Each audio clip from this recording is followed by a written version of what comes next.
Saudações a todos, sejam bem-vindos ao Palavra Diária. Vamos a um assunto muito interessante, porém que muitas pessoas preferem não se aprofundar: as genealogias da Bíblia. Vamos conversar e te explicar a importância delas e por que você não deve pular os trechos, às vezes longos, que detalham elas. Vamos começar. Mergulhar nessas genealogias bíblicas pode parecer um desafio, né? Aquelas listas imensas de nomes. Ah, sim. A tentação de só passar o olho, pular, é grande. Mas olha, quando a gente explora esse tema, percebe que tem verdadeiros tesouros ali. Vamos descobrir juntos por que elas são tão importantes? Exatamente. Para a gente hoje, talvez a linhagem familiar não tenha esse peso todo, né? Mas assim, nos tempos bíblicos, era absolutamente crucial. Ah, era diferente então, muito. Saber de onde alguém vinha definia a identidade, o status, até a segurança da pessoa. Pensa só, em algumas culturas, tipo a dos beduínos antigos, conhecer a genealogia de um estranho podia ser a diferença, sabe, entre receber como amigo ou tratar como inimigo. Nossa, sério? Sim. Então, para o pessoal que ouviu a Bíblia pela primeira vez, escutar a lista dos ancestrais de Jesus, nossa, era uma prova muito forte da importância dele, da legitimidade. Entendi. Então esse é o primeiro ponto-chave, esse choque cultural, digamos assim. Para eles, não era só uma lista, era a história viva, a identidade do povo. Isso mesmo. Especialmente para os israelitas, né? Eles precisavam provar a descendência de Abraão para fazer parte das promessas de Deus. Imagino que, depois do exílio na Babilônia, isso ficou ainda mais vital. Exato. Era quase como o esqueleto da memória nacional e familiar deles. Faz sentido. Perfeito.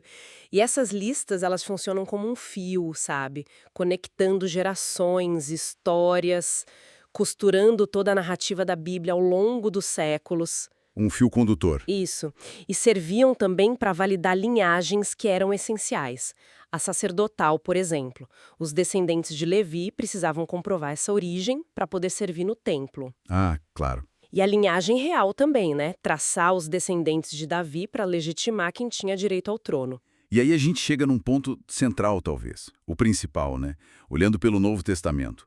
Confirmar as promessas sobre o Messias. Sem dúvida. Não é por acaso, então, que o Evangelho de Mateus começa justamente com a genealogia de Jesus, ligando ele direto a Davi e a Abraão. Exato.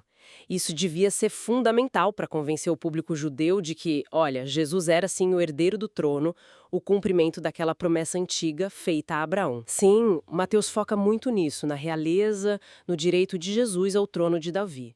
Já o Lucas, ele tem uma abordagem um pouco diferente, né? Como assim? Ele leva a genealogia até Adão. Até Adão. Nossa. Isso amplia o foco, mostra Jesus não só como o Messias de Israel, mas como o Salvador de toda a humanidade, o segundo Adão, como Paulo depois chamaria. Interessante essa diferença de foco, mas e sobre as diferenças entre as listas em si, de Mateus e Lucas? Ou aquelas aparentes lacunas, nomes que parecem faltar. Isso às vezes gera uma certa confusão, né? Gera sim. Mas essas diferenças têm explicação, sabe? Era comum na época omitir gerações que fossem menos relevantes para o propósito da lista, ou até agrupar nomes de forma simbólica.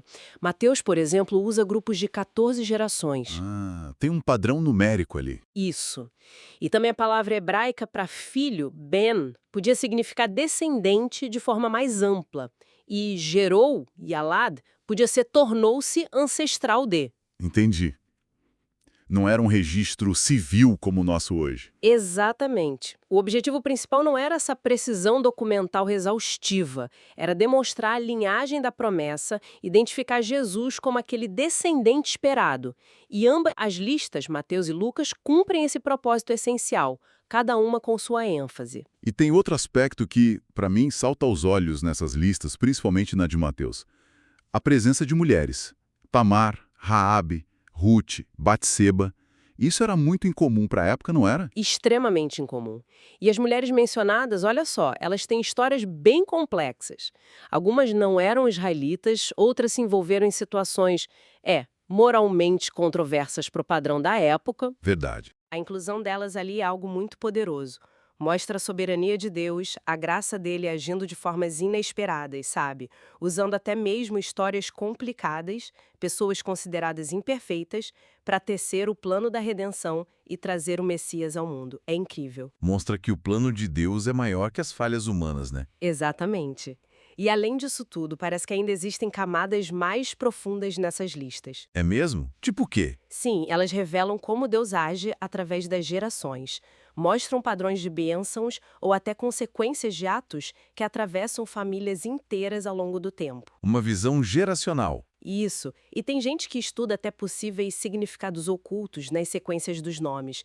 Por exemplo, se você pega os nomes hebraicos na linhagem de Adão até Noé, lá em Gênesis 5, Sim. ou de Sem até Abraão, em Gênesis 11, alguns estudiosos sugerem que a tradução desses nomes, quando lida em sequência, parece formar frases proféticas.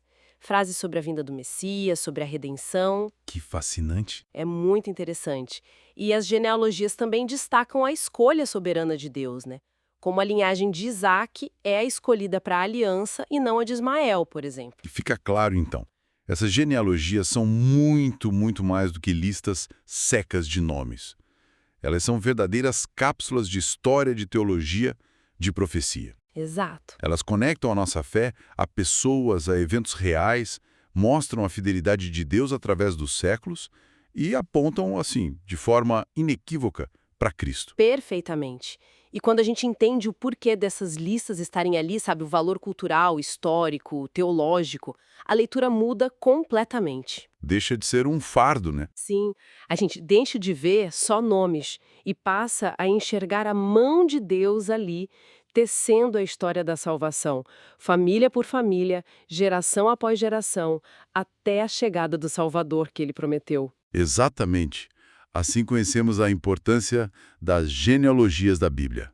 Um tema enriquecedor, muito importante. Convidamos, se inscreva no canal, compartilhe essa mensagem e vamos firmes, juntos na leitura bíblica. Deus abençoe grandemente a todos.